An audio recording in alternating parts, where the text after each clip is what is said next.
लड़का लोग पतला क्यों है पता है? नहीं जानन वो बताना। क्योंकि खुद ही मुट्ठी मार लेते हैं तो सुख के हड्डी नहीं होगा। अच्छा हमन पतला रीथन एकर मतलब मुठ मार था लौड़े के बाल मैं बता भाई रे भाटा उठल बोसते अपन पुदी में ही है।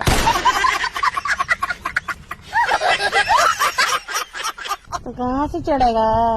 चढ़ने से पहले ही खत्म हो जाता है उनका माल। क्या खड़ा होगा? घंटा खड़ा होगा। लेना का हो गए खड़ा नहीं हुआ है तो एक काम करूँ मुड़ला बोझ के बुरला फाड़ दूँ। हाँ ना का बुर मारी चटरी हमन मुठ मारथा निकर मतलब पतला हन तोरो दूधू थे यहाँ बड़ हम कुछ कहन लवड़े। अबे साले ज्यादा बकर चोदी करबे झाट दूधुल चाप दूँ। अगर